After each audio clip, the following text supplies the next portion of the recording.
Bien, merci. Je crois que le temps est venu, le temps auquel nous allons partager la parole de Dieu. L'enseignement apocalyptique a toujours été un peu difficile pour comprendre et maîtriser cela. Mais par l'aide du Saint-Esprit, il y a des gens qui arrivent à comprendre un peu. Je vais prier alors. Éternel, merci pour ces moments de grâce. Soyez avec nous, que notre enseignement te donne gloire. Nous mettons de côté tout ce qui ne confesse pas ton nom, l'esprit de la distraction, voleur de la parole de Dieu, que cela s'éloigne. Au nom de Jésus, qui est notre Saint Seigneur et Sauveur. Amen. il est vrai qu'il y a un grand paradoxe entre la théologie et la révélation. C'est difficile pour enlever les paradoxes qui existent entre la théologie et la révélation. Tout livre de la Bible peut être compréhensif par la théologie. Mais le livre de la révélation ne se comprend pas par la théologie seulement. Jamais. Les livres de la révélation ne se comprend rien que par la révélation du Saint-Esprit. Si vous avez la théologie, quel que soit, vous êtes professeur, vous avez la maîtrise de ce qu'on appelle la maîtrise des exégèses, une maîtrise exégétique, ainsi qu'une maîtrise herméneutique, tu n'arriveras jamais d'expliquer selon la pensée de Dieu le livre de la révélation. Tu ne comprendras jamais. Parce que même les grands théologiens de l'Ancien Testament n'étaient pas des tailles. À plus forte raison, la théologie du Nouveau Testament. Vous voyez comment ça se passe. Mais il y a la facilité à la théologie d'extrapoler les livres historiques. Ça, c'est la spécialité même de la théologie. Ils ont la facilité d'extrapoler les livres historiques. Ils ont la facilité d'extrapoler les livres Pentateuque. Ils ont la facilité d'extrapoler les livres poétiques. Ils ont la facilité d'extrapoler les évangiles et les épîtres. Mais attention, avec les livres de la révélation, la théologie a des difficultés.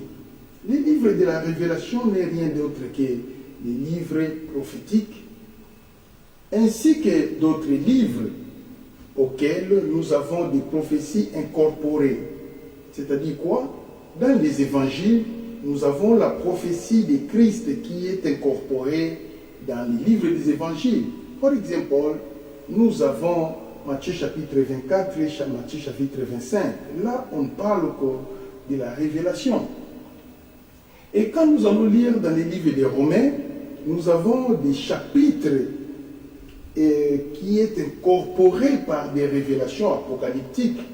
C'est pareil quand nous allons randonner dans les livres des Corinthiens. Il y a des chapitres qui sont exclusifs. Ce sont des chapitres apocalyptiques. Vous voyez comment ça se passe. C'est pareil aussi quand nous allons courir dans les livres des Thessaloniciens.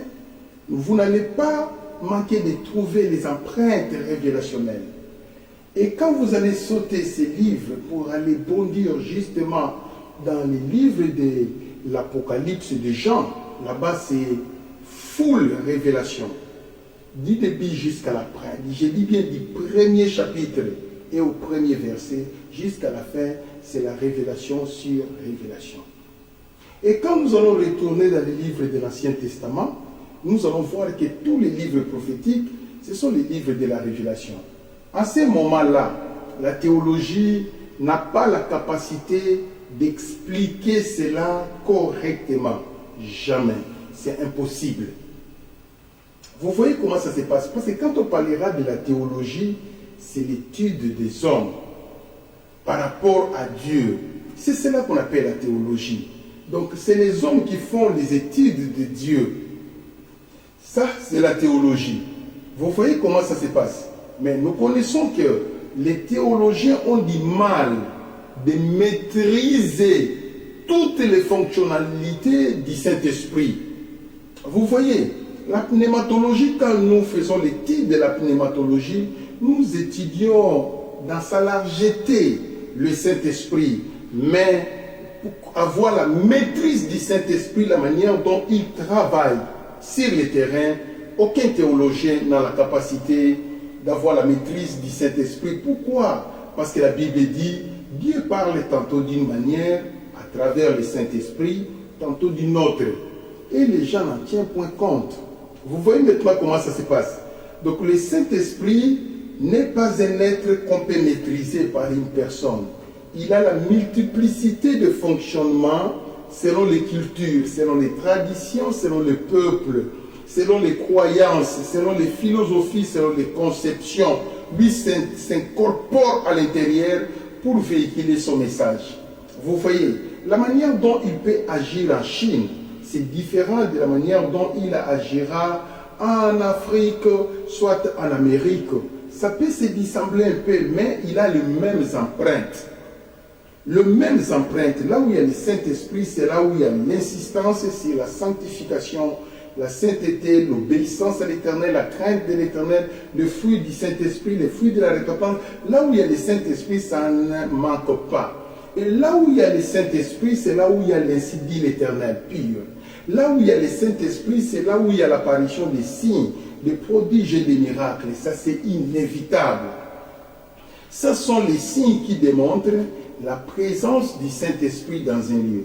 Et au milieu de tous les peuples, tu peux aller à Taïwan, tu peux aller loin là-bas à Tibet, tu peux aller de l'autre côté au fin fond au pôle Nord, là où il y a le Saint-Esprit est là. Et toi, tu viens d'Afrique, tu vas te retrouver parce que c'est le même esprit. Seulement qu'il y a des diversités, tantôt des fonctionnalités. Ça peut se passer comme ça. Vous voyez comment ça se passe. Voilà, en grosso modo, de tout ce que je peux encore vous parler sur ce qui concerne le Saint-Esprit. Il est difficile de maîtriser le Saint-Esprit. Il y a 10 personnes qui peuvent avoir le Saint-Esprit dans leur vie, mais le Saint-Esprit ne vous dirigera pas de la même façon. Jamais. Vous voyez comment ça se passe. Le Saint-Esprit vous dirigera chacun selon lui. Vous n'aurez pas la même conduite et la même cotation du Saint-Esprit. C'est pratiquement impossible parce qu'il se révèle à la personne selon la mesure du don de la grâce que tu as reçue de la part de Dieu. Vous voyez comment ça se passe. Cela dépendra du talent de Dieu en toi. C'est comme ça que le Saint-Esprit se révèle en toi. Il ne se révèle pas n'importe comment parce que tu t'es converti. Jamais. Lui ne fait pas comme ça. Dieu fait grâce. À qui il fait grâce? Selon la mesure de la grâce de Dieu, c'est comme ça que le Saint-Esprit pouvait se révéler en toi. C'est de cette manière-là que ça se passe. C'est tout comme les gens qui sont nés le même jour ne mourront pas le même jour. Vous êtes nés le même jour, mais chacun a son jour de décès. Même si vous avez été hygiénique, vous êtes grandis ensemble, vous avez mangé le même repas, vous avez fait tous ensemble, mais vous ne mourrez pas le même jour. Jamais. Chacun a son jour du départ auprès du Seigneur. Cela se passe toujours comme ça parce que vous n'avez même pas la même famille. Vous voyez comment ça se passe. Donc chacun a sa vie. C'est pareil avec le Saint-Esprit. Nous pouvons être les gens qui sont sortis d'une même église, mais le Saint-Esprit ne nous conduira pas de la même façon. Le Saint-Esprit ne nous dirigera pas de la même façon. Chacun a sa manière. La manière à laquelle le Saint-Esprit lui dirige. C'est de cette manière-là que ça se passe. Voilà en grosso modo de tout ce que je peux vous parler sur ce qui concerne le Saint-Esprit. Il y a des personnes qui sont difficiles à gérer, très difficiles à contrôler. For example, le Saint-Esprit. For example, Dieu le Père. Dieu le Père, c'est une personne qui est multisystème. Il est tellement compliqué au point où il est difficile de le maîtriser. Très difficile. Il n'y a personne ne vous dira que moi, je maîtrise Dieu le Père. C'est impossible. Je ne pense pas que les anges ont la capacité de maîtriser le Père. C'est impossible. Vous voyez comment ça se passe. C'est pareil aussi chez nous. Personne ne peut avoir la capacité de maîtriser le Saint-Esprit ou le fonctionnement du Saint-Esprit. For example, vous avez une croisade. Vous partirez à la retraite. Vous vous préparez dans des jeûnes et prières pour que Dieu agisse. Les premiers jours, peut-être quand tu viendras, tu ne sens pas le Saint-Esprit.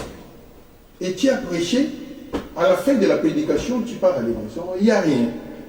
Ah, mais pourquoi le premier jour, je n'ai pas senti? Ok, vous allez venir le deuxième jour, tu ne sens pas le Saint-Esprit. Mais tu viens de la retraite de 21 jours. Et le troisième jour, quand tu viens, déjà tu es découragé parce que le premier jour, tu n'as pas senti. Le deuxième jour, tu ne lui as pas senti. Le troisième jour, il se manifeste en désordre. Oh, mais qu'est-ce qui s'est passé? C'est comme ça. Donc, nous nous préparons dans des jeûnes et prières. Mais les jours où l'Éternel guérira les malades, je ne connais pas. Je ne suis pas capable de connaître ça, ces jours-là. Mais, tous les 3 jours de la croisade, il y aura l'onction. Mais les jours des miracles ne sera pas dans tous les 3 jours, jamais. C'est-à-dire, quand il y aura l'onction, il y a des gens qui parleront en langue, il y a des gens qui vont tomber, il y a des gens qui y aura, il y a des gens qui sentiront la gloire. Mais ce n'est pas ça, toi tu cherches, moi je ne suis pas parti gêné pour ça. Vous voyez comment ça se passe? Ça sont des signes. Je ne vais pas les faire 21 jours pour demander les signes. Non, jamais. Je vais faire 21 jours à la retraite pour demander des guérisons des malades. Vous voyez, c'est comme ça, c'est ça qui me pousse, des délivrances des gens qui sont possédés. Et non seulement voir les gens tomber. Non, vous voyez comment ça se passe. Maintenant, quand les gens vous disent qu'aujourd'hui c'était formidable, toi tu connais que ce n'était pas formidable parce qu'il n'y a rien. Moi je vais voir les paralytiques marcher, je vais voir les aveugles voir, je vais voir les muets parler, je vais voir les sourds entendre, je vais voir les malades, les extropiés guéris. C'est ça ce que j'ai besoin. Et quand je vais aller me retirer pour jeûner pendant plusieurs jours, c'est pour ça. Quand ça ne se manifeste pas, pour moi la croisade n'a pas bien passé, même si j'ai bien prêché. Je pouvais bien prêcher, les gens à l'onction pouvaient passer, mais je n'ai pas atteint mon objectif. Vous voyez comment ça se passe. Pourquoi? Je vous lis tous ces exemples que je viens de vous donner pour vous signifier que le jour où le Saint-Esprit guérisse, je ne connais pas. Mais je reçois les signaux depuis la maison. Aujourd'hui, Dieu va faire quelque chose, mais je ne connais pas qu'est-ce qu'il va faire. Je ne connais pas. C'est lui-même qui connaît ce qu'il fera. Parce qu'il y a d'autres jours, tu te retrouves devant les malades, il y a des aveugles, il y a des paralytiques, tu vas les toucher, lève ton nom de Jésus, marche. Personne n'a marché. Personne t'y a insisté, et personne n'a marché. Tu as prié pour les aveugles, et personne n'a vu. Et tous les muets t'ont regardé. Et tu rentres à la maison d'ici, mais venant des 21 jours de la retraite. Qu'est-ce qui s'est passé? Pourquoi les gens ne sont pas guéris? Tu es frustré. Mais les jours où tu viendras, tu connais que moi je ne connais pas. Hein. Si Dieu va faire, je ne sais pas si aujourd'hui il va faire. Le jour là, c'est la gloire incroyable. Tu n'insisteras pas. Marche, il est en train de marcher. Vois, il est en train de voir. Parle, il est en train de parler. Vous voyez comment ça se manifeste? Comment le Saint-Esprit agit? Donc, nous n'avons pas la maîtrise du Saint-Esprit. Il est difficile de dire que je vais maîtriser le Saint-Esprit. Je peux vous donner un autre exemple. Personnellement, l'Éternel peut m'utiliser à travers les dons de la prophétie ou bien les dons de guérison. Il est difficile de combiner les deux à la fois. Mais les gens voient que les pasteurs qui ont combiné. Moi-même, je connais que ça n'a pas marché. Vous voyez comment ça se passe? Il y a d'autres jours, quand je viens, je suis prophétique. Là, c'était formidable. Mais l'onction, les gens vont voir l'onction. Moi-même, je connais qu'il n'y avait pas l'onction. Vous n'allez pas connaître ça. Bon. Il y a d'autres jours, quand je viens, je me mets debout devant les gens. Je n'ai même pas prophétisé. Je peux prophétiser 1, 2, 3 et je m'arrête là. Je prêche l'évangile. Quand je vais soulever la main, waouh! Mais l'Éternel se manifeste d'une façon incroyable. Vous voyez comment ça se passe. Mais moi-même, j'ai fait la retraite pour que tous les 3 jours soient les 3 jours des signes, des prodiges et des miracles. Mais ça ne se passe pas comme ça. Les jours où Dieu guérit, c'est lui-même qui connaît. Peut-être qu'il y a des serviteurs de Dieu qui maîtrisent le Saint-Esprit dans ces domaines. Moi, personnellement, dans l'expérience que j'ai, je n'ai pas réussi de maîtriser le Saint-Esprit à 100%. Les jours où il prophétise, c'est lui qui connaît. Moi, je ne connais pas.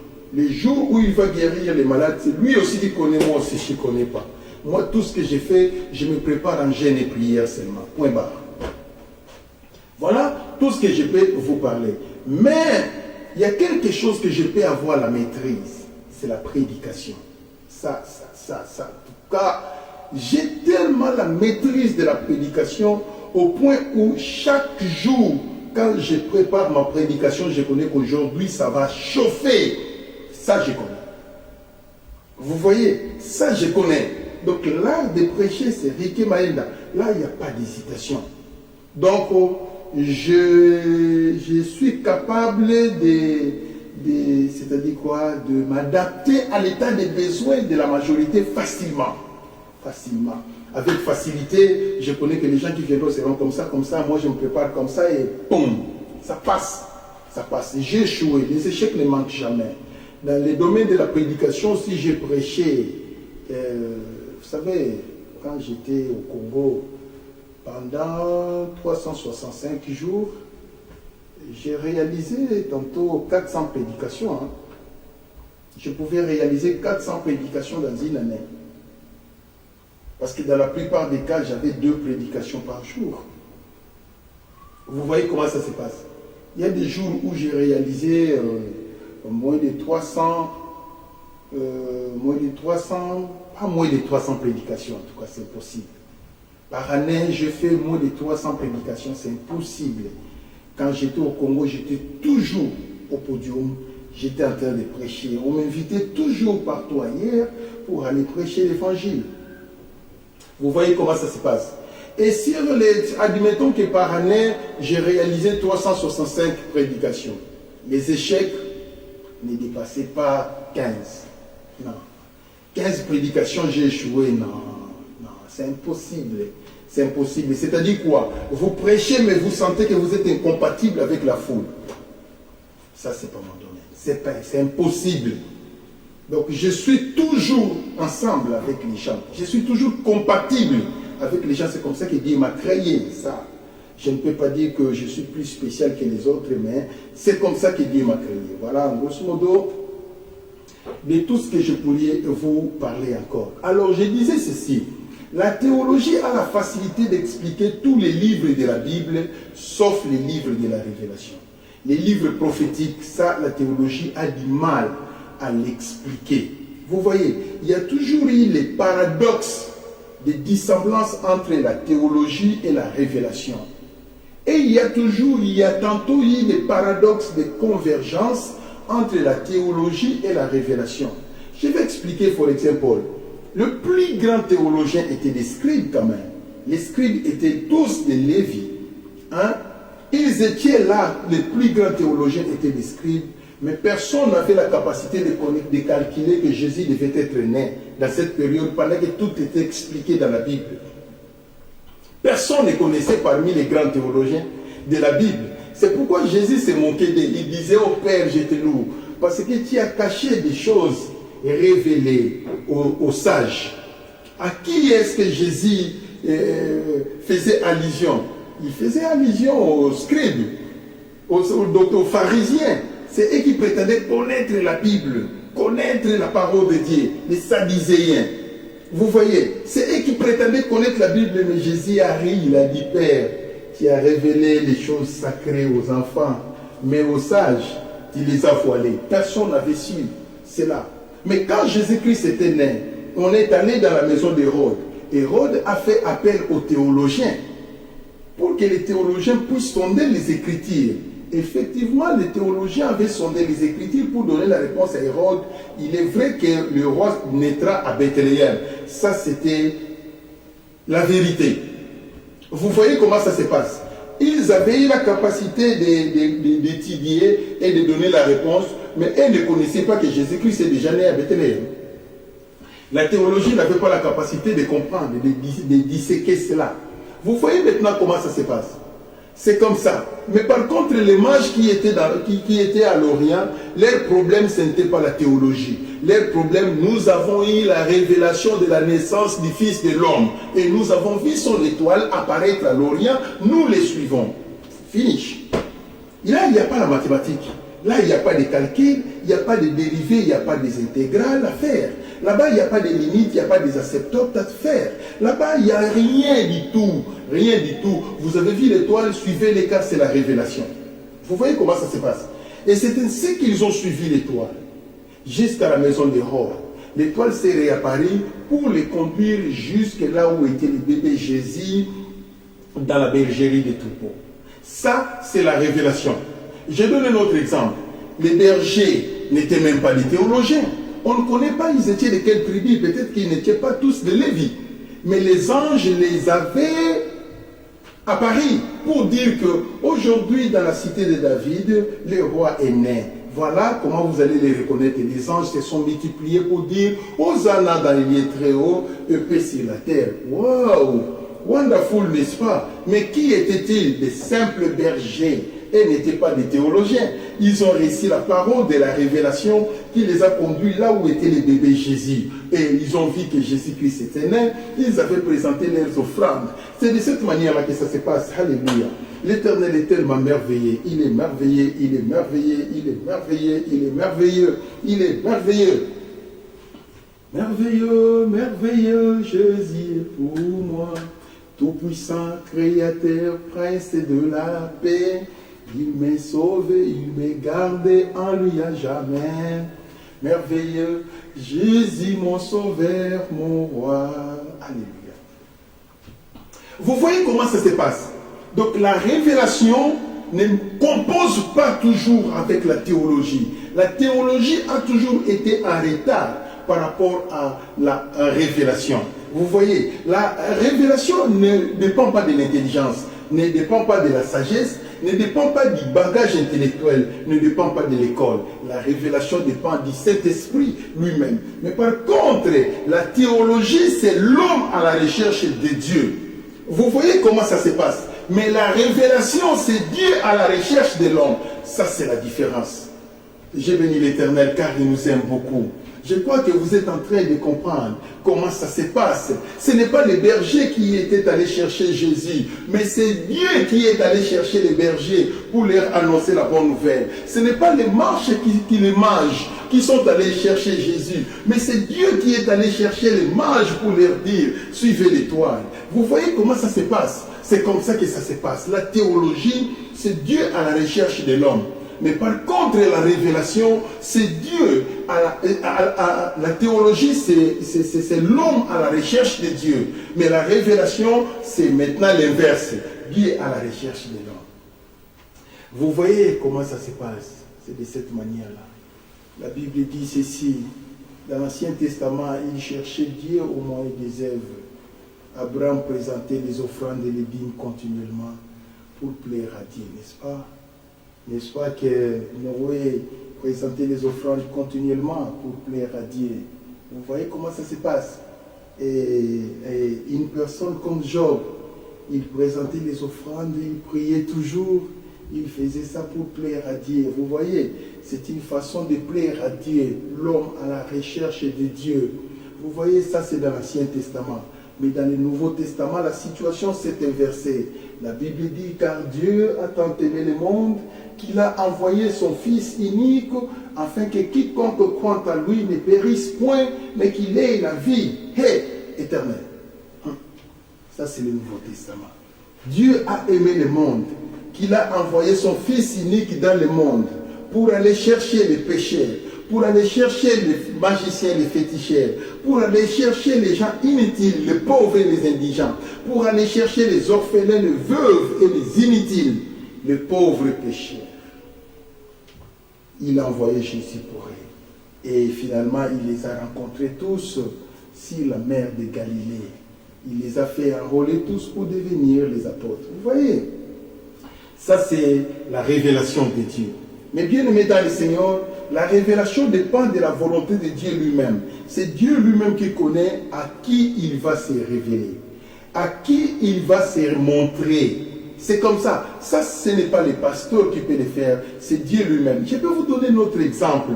Nous, les pasteurs, nous sommes des théologiens. Ce que nous prêchons, c'est la théologie. Vous voyez comment ça se passe?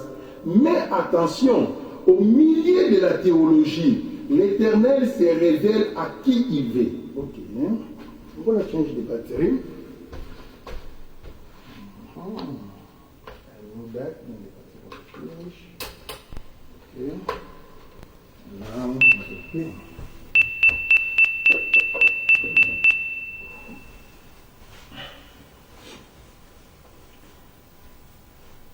Très bien. Vous voyez comment ça se passe, hein? Nous, ce que nous prêchons, c'est la théologie. Aucun homme de Dieu ne dira que voilà, je prêche la révélation. Non. Tout ce que nous préparons, c'est le logos. Tout ce que nous prêchons à l'église, c'est le logos. Maintenant, Le logos va se transformer au rhéma par l'autrichement de la sainteté de la personne qui prêche, du remplissement du Saint-Esprit de la personne qui prêche, de la quantité et qualité du don spirituel qu'il a vis-à-vis de la population. C'est par là maintenant, la parole aura le pourcentage bien défini de révélation qui sera émis au milieu de la population. Le rhéma, c'est quoi? Le rhéma, c'est ce que le Saint-Esprit t'apprend à comprendre à travers ma prédication. C'est ça la révélation. Mais tout ce que moi je prêche, ça s'appelle le logos. Un jour, j'ai prêché sur... j'avais prêché sur l'état très femme. Quand j'ai prêché, j'ai vu que j'avais seulement prêché, non? Et j'ai reçu un coup de fil d'une sœur qui me dit, pasteur, j'ai reçu de nouvelles choses. Il y a des choses que je ne connaissais pas. J'ai toujours lu la Bible, mais je n'ai jamais su l'explication des 4 femmes que tu as données dans le livre d'Apocalypse. Donc, pendant que je prêchais les logos, je prêchais la théologie, le Saint-Esprit lui annonçait de nouvelles choses qu'il n'avait jamais su. Vous voyez, ça c'est l'œuvre du Saint-Esprit parce que ce n'est pas moi qui suis entré dans son cœur. Non, ça c'est le Saint-Esprit. C'est que moi j'avais écouté seulement son témoignage. Mais c'est Dieu lui-même qui est en train de te faire de grandes choses. Pendant que je suis ici debout, je suis en train de vous prêcher. Je ne connais pas ce qui se passe dans vos cœurs. Mais c'est le Saint-Esprit lui-même qui est le réparateur des brèches. C'est lui qui est en train de toucher, révéler, enseigner, corriger, ainsi de suite. La Bible dit car la parole de Dieu que vous écoutez est digne de corriger, d'enseigner, d'instruire.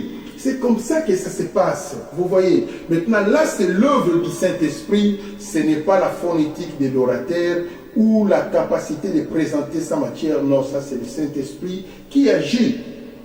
Parce que c'est lui qui convertit les cœurs. Ce n'est pas les pasteurs, ce n'est pas la prédication, c'est le Saint-Esprit qui convertit les cœurs. Ça, c'est le domaine du Saint-Esprit. Nous ne sommes pas à la hauteur. Maintenant, écoutez-moi très bien. Si tu veux avoir la maîtrise de la Bible, il faut seulement maîtriser 4 livres. 1. Les 5 livres Pentateuque. Mais parmi les 5 livres Pentateuque, Genèse numéro 1. Il faut maîtriser Genèse. 2. Il faut avoir la maîtrise de ce qu'on appelle les livres prophétiques. Mais parmi les livres prophétiques, il y a un seul livre que tu dois beaucoup lire et maîtriser. C'est Ésaïe. 2. Il faut avoir la maîtrise de ce qu'on appelle les évangiles, les 4 évangiles. Maîtriser les 4 évangiles. Et parmi les 4 évangiles, chacun a sa particularité. L'évangile selon Matthieu, lui a parlé sur la royauté de Jésus, mais Luc a parlé sur la personnalité de Jésus. Mais quand vous allez lire Jean, lui a parlé sur la divinité de Jésus, pendant que Marc va parler sur le service de Jésus. Vous voyez comment ça se passe? Chaque évangile a une particularité. Donc, tu es obligé de maîtriser les 4 évangiles. 3e. Et 4e, sautez tous les livres. Ayez la maîtrise du livre d'Apocalypse. C'est fini. Donc, si je peux recommencer, maîtriser les livres Pentateuque, à la tête Genèse. Maîtriser les livres prophétiques, à la tête Ésaïe. Maîtriser les 4 évangiles et maîtriser les livres d'Apocalypse. C'est fini. Tu as la maîtrise de la Bible. Vous voyez comment ça se passe? Pourquoi les livres d'Ésaïe? Mais bien aimés dans le Seigneur, les livres d'Ésaïe fortifient. Dans l'histoire de tous les dieux qui existent dans le monde, il n'y a pas un Dieu qui a été prophétique 600 ans avant. Mais Jésus, Ésaïe a prophétisé de Jésus 6 siècles avant. La Vierge sera enceinte, quelle précision. Et enfantera un fils, on lui donnera le nom d'Emmanuel. Hein? Le sceptre ne s'éloignera point de Juda, jusqu'à ce que le Shiloh l'étreint. Hein? Il dit, le rameau sortira du trône d'Isaïe. Ah, wonderful, wonderful. Je vous en prie. Hein? Ésaïe a tout décrit vie de Jésus, Christ de Nazareth. Incroyable. Et c'est un monsieur qui est allé loin. Il est allé voir même les jugements, les milléniums. Il est allé voir tout. Ésaïe, ne blaguez pas, je vous en prie. Il a même vu comment est-ce que le diable a quitté le ciel, il a fait les péchés, il est descendu sur la terre, astre brillant, fils de l'aurore, qui a péché, il est descendu avec ses anges. Ce type est allé trop loin. Dans sa révélation, il est allé trop loin. Il a vu des choses incroyables.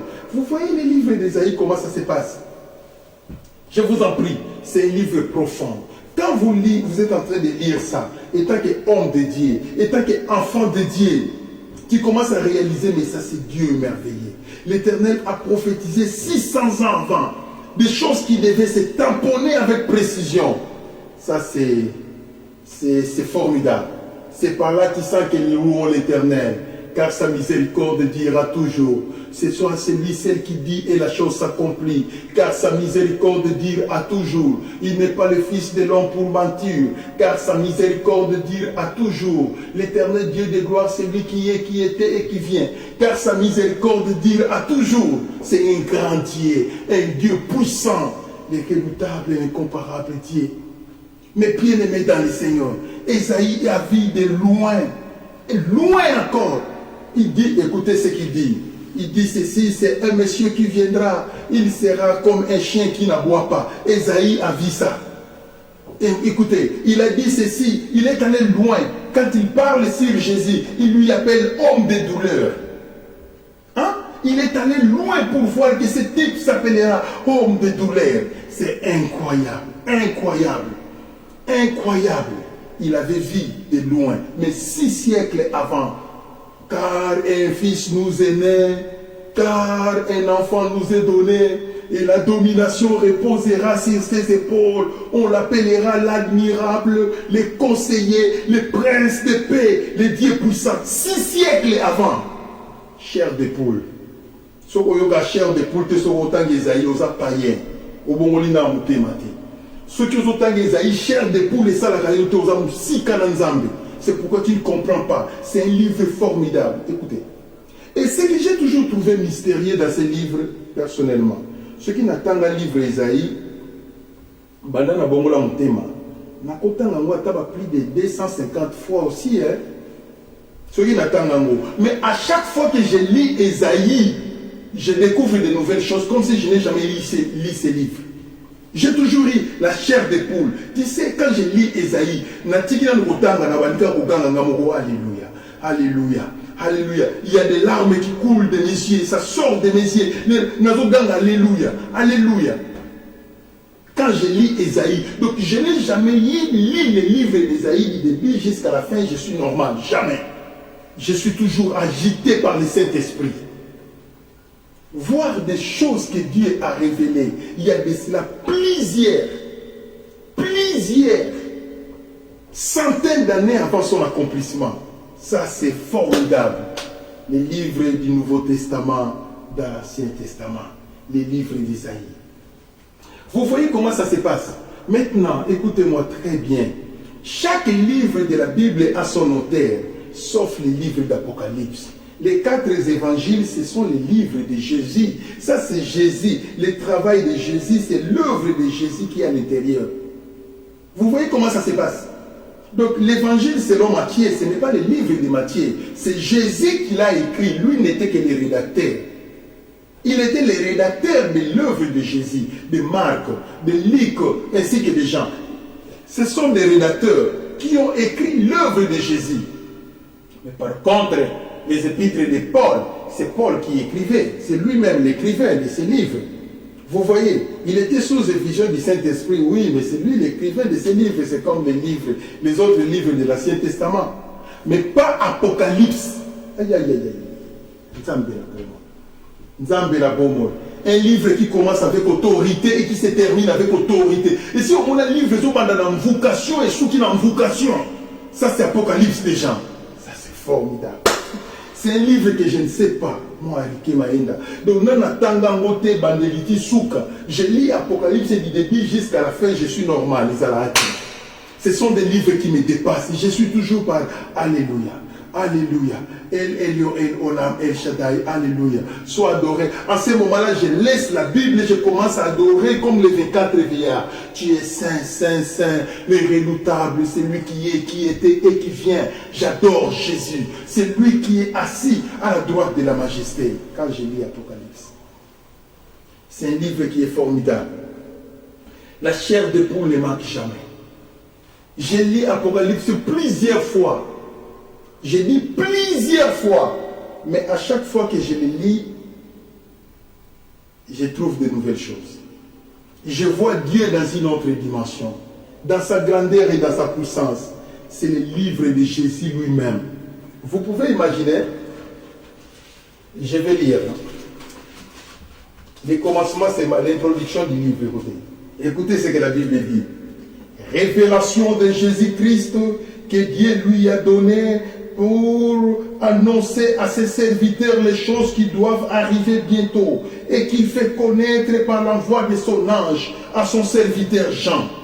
La révélation de Jésus-Christ, ça ce n'est pas la révélation de Jean. Ici, ça ce n'est pas la révélation de Daniel. Mais c'est la révélation de Jésus. Il est en train d'annoncer les choses qui vont arriver dans très bientôt au milieu de ses serviteurs par le canal de son esclave Jean. Bible est dans vocation et souki dans vocation. Lesquels attestent la parole de Dieu et le témoignage de Jésus. Écoutez. Heureux c'est lui qui lit. Là, ce n'est pas Jean qui dit.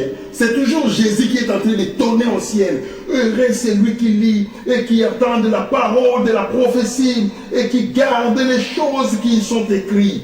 Car le temps est proche. Ça, c'est lui-même qui parle.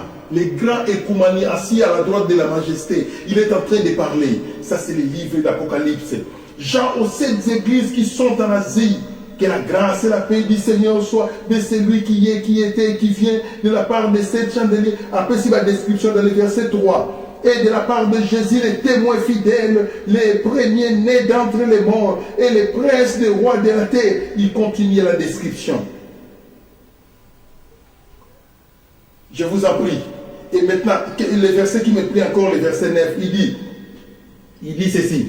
Et moi, Jean, votre frère, qui est part avec vous dans la tribulation du royaume,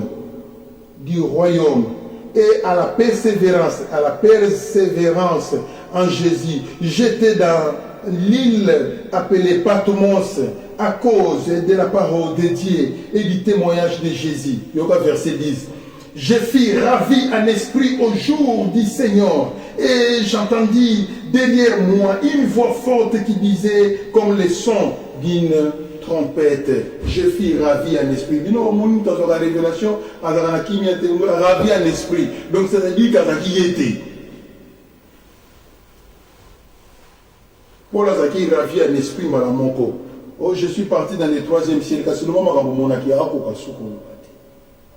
Nandenga sisa ko va livre na union se belé wana. Makamba mona kuna lobati. Akokati. Pourquoi? Parce qu'il était ravi en esprit. Côté kuna soko koti kuna makambo omona kuna omoni kaka meloba okomi baba okwa ko lobangoti. Hein, je vous en prie. C'est comme ça que ça se passe. Mais c'est Paul, mais c'est Pierre, Jean dit que je fus ravi en esprit, je suis parti. Quand j'ai écrit le livre d'Apocalypse, ce n'était pas moi, j'étais en extase. C'est-à-dire que ce monsieur Azaraki remplit par le terme esprit du début jusqu'à la fin, parce que le livre n'a été. C'est le livre de Jésus lui-même qui parle. Ainsi parle Yahweh. Livre d'Apocalypse. Ah. Bon, je m'arrête ici. Je ne sais pas continuer. Je m'arrête ici. Elobi Yahweh nanya kobo yango. Elobi Yahweh nanya kobo yango. Elobi Yesu nanya Coca-Cola. Elobi Yahweh nanya kobo yango. Nanya kobo ya. Yahweh, quand l'Éternel parle, de toi, qui va refuser? Quand l'Éternel t'appelle, il dit viens à la repentance, qui va refuser? le don de l'appel de Dieu est irrévocable. Même à Miyibi, à Bengabango, nous avons Wangana, à Bouddha Zate, Bandima. Nous avons un mot facile, nous avons tembé la pierre. Suivez-moi, je te ferai péché automatique entreprise. Elle a dit, c'est facile. C'est la puissance de Dieu pour le salut de quiconque croit. Hein? Paul, pourquoi me persécutes-tu? Que veux-tu que je fasse, Seigneur, à comprendre les mots que vous avez des encolo et Koumanimtoaloba? Que veux-tu que je fasse, Seigneur? Continue ton chemin, je te dirai ce que tu feras. Ça, c'est la puissance de Dieu. Hein? Paul a fléchi les genoux, il est tenté de trembler. Ça, c'est les grands dieux, les grands puissants. Maintenant, ceux qui nous ont dit à Simbio, je te tiens, il t'appelle mon enfant, je te tiens. Satan ou hein? Personne. Ayez la foi en Dieu. Si et seulement si vous avez confiance à Dieu, acclamez l'Éternel très fort. Si vous avez confiance que c'est lui qui est votre sauveur, acclamez l'Éternel très fort. Il y a des gens qui sont en train de bouder. Ils disent que Jésus n'est pas le sauveur. C'est le fils de Marie. Mais pas toi. C'est que toi tu connais. Jésus est le sauveur de l'humanité. Si c'est vrai, acclamons l'Éternel très fort. Ne cessez pas d'acclamer. Ne cessez pas de crier Hosanna. Alléluia. Dans les lieux très hauts. C'est lui seul qui est, qui était et qui vient. Le grand Dieu. Alléluia. Alléluia. Alléluia. Alléluia. Alléluia. Yesu azali nzambe yo. Yesu azali nzambe yo. Yesu azali nzambe solo. Nabiso nyonso. Alléluia. Amen. Alléluia. Alléluia. Amen. Alléluia. Amen. Zamboyo. Alléluia. Hosanna. Kinoye. Aya. Bon, je m'arrête là. Éternel, merci pour ces moments de la prédication. Bénis tes enfants, bénis ton peuple. Bénis la journée de demain. Bénis-les de comprendre ta parole encore. Au nom de Jésus. Amen. Demain, ça sera la continuité. Entre-temps, demain matin, nous sommes au culte matinal. Les soirs, ça sera la continuité de l'enseignement. Je n'ai même pas commencé. Je n'ai fait que l'introduire. Demain, peut-être que je vais avancer encore pour vous expliquer les livres des gens avant que je puisse commencer à parler sur les 7 églises.